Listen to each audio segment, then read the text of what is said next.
Olá pessoal, eu sou a professora Thalita, professora de língua portuguesa. E hoje então nós vamos dar continuidade ao estudo da literatura contemporânea. Mas antes disso, vamos relembrar o que a gente viu anteriormente? Para começar, nós falamos sobre o teatro contemporâneo. Então nós vimos, por exemplo, Nelson Rodrigues, que é o grande representante do teatro contemporâneo brasileiro. Lembrando, gente, que o livro dele que causou bastante repercussão aqui no Brasil foi Vestido de Noiva. Mas, gente, o Nelson Rodrigues não teve somente essa obra polêmica, então ele teve várias e várias obras. Lembrando também, gente, que uma característica do teatro contemporâneo é a quebra, então, da quarta parede, essa parede imaginária que cria-se do palco para com o público.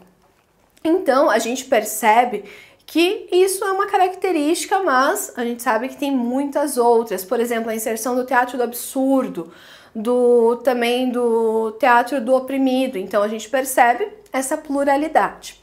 Também vimos o conto e a crônica. Nós vimos, por exemplo, Luiz Fernando Veríssimo, Dalton Trevisan.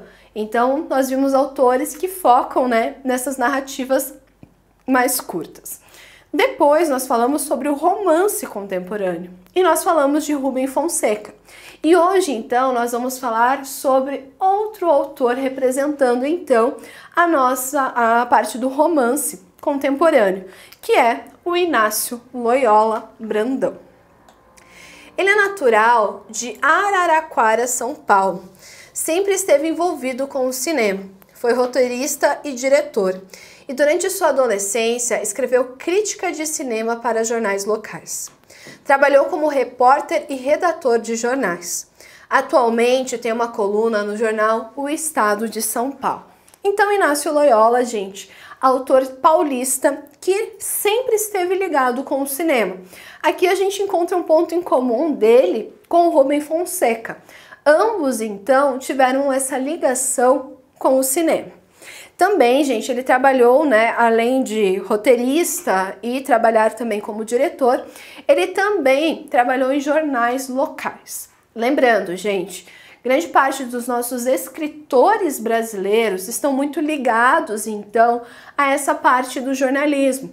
Tanto que lá no movimento modernista, quando iniciou-se, eles publicavam, então, seus manifestos justamente nesses jornais.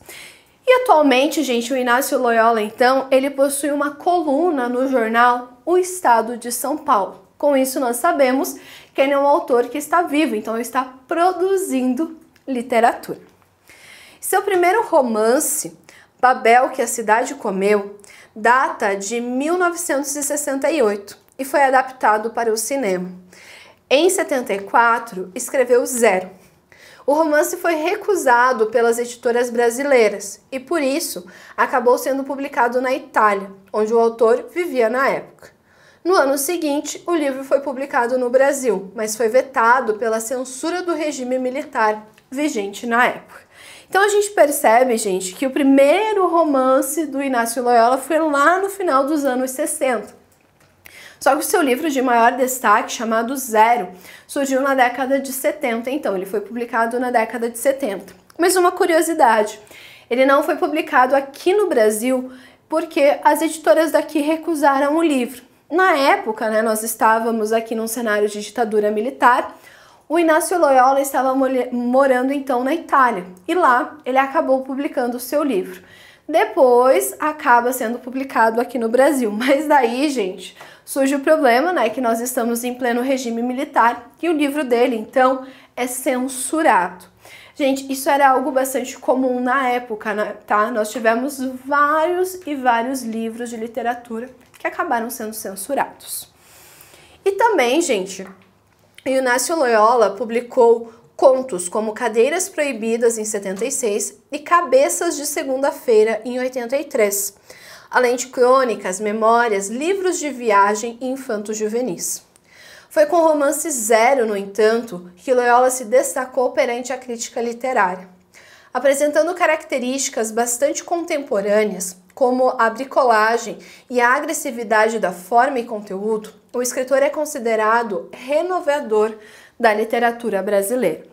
Então, gente, algo que é muito comum, os escritores eles não escrevem apenas um gênero literário.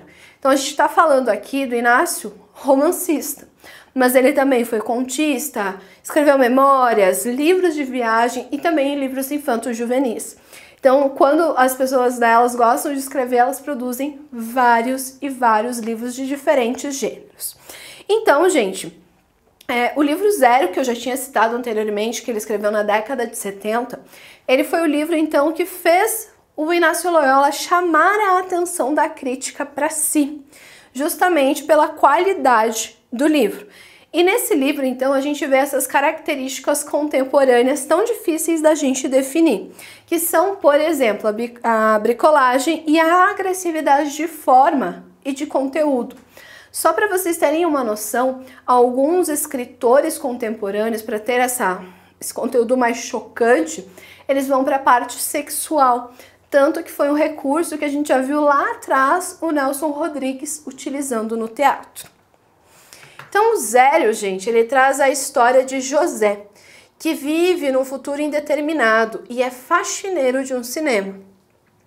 Depois de se casar, José se transforma em um assassino e integra o grupo subversivo, perseguido pelo governo autoritário. A narrativa é composta por personagens fragmentadas, que compõem o cenário de um mundo infernal, cheio de lixo e labirintos. O texto está em constante diálogo com outros textos modernistas, como Macunaíma. Então, gente, nós sabemos que o nosso personagem principal aqui do romance Zero é José, que é, gente, inicialmente um faxineiro de cinema. E ele tem um futuro, gente, que não está bem determinado. Só que depois, gente, de se casar, ele acaba então se tornando um assassino. E, gente, ele vai integrar então um grupo subversivo que é perseguido pelo regime. Aqui a gente entende o porquê que o livro foi censurado, né? E também, gente, algo que é bastante interessante é que o cenário que o José está inserido é uma cidade extremamente suja, com labirintos, então não é de fácil locomoção. Então isso também a gente tem que destacar aqui. E além disso, gente, o texto está em constante diálogo com Macunaíma e outros textos também do nosso modernismo brasileiro. Então vamos ler um trecho do romance Zero. Temperatura instável, sujeita a chuvas e trovoadas. Denuncie um terrorista ou um subversivo e você terá um ponto na sua carteira. Os pontos serão computados para promoções em serviços, prioridades em empréstimos bancários, oficiais, compra de casas e apartamentos, facilidades de crediário, descontos nos impostos de renda, pagamento de meia entrada nos cinemas e teatros. Os que contarem muitos pontos ao serem presos terão vantagens de salas especiais, advogados, habeas corpus, comida privilegiada. Começou o fuzilamento de prostitutas ontem, às 6 horas, nas principais capitais do país. Trata-se de uma campanha para exterminar o vício, comunicou o Ministério do Bem-Estar Social. Ao entrevistado, salientou que não é uma atitude desumana, porque todas as mulheres terão chance de regeneração e conversão.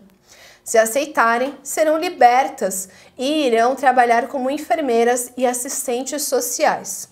Deverão apenas se confessar e comungar uma vez por semana, sendo que o padre carimbará a carteira que elas apresentarão cada 3 meses na delegacia mais próxima. As que não aceitarem serão fuziladas. A grande maioria não estava aceitando. E assim, as putas morrem ao amanhecer. A lei que atinge as prostitutas é mais ampla. Todo aquele que for apanhado em ato com uma delas será preso e julgado. Sendo casado, será fuzilado, por se tratar de adultério. Sendo solteiro, apanhará de 10 a 20 anos de prisão por vício. Então aqui, gente, nós podemos perceber até o linguajar, né, desse narrador é um linguajar mais pesado, diferente do que a gente está acostumado, por exemplo, lá do romantismo, onde nós tínhamos uma linguagem mais leve, onde os autores, né, não traziam grandes problemas. Além disso, nós podemos ver que a situação é de caos. Então, o autor ele vai explorar esse caos eminente na sociedade, então. Então, nós percebemos que deixamos de lado totalmente as histórias bonitinhas, as histórias suaves, para trazer, então, o ser humano como ele é. Então, escancarar o jeito que o ser humano é. Então, gente, isso é importante aqui, a gente lembrar que esse romance contemporâneo, então, vai mostrar o ser humano como ele realmente é. Bom, gente, espero ter ajudado vocês em mais uma aula de língua portuguesa. Até a próxima!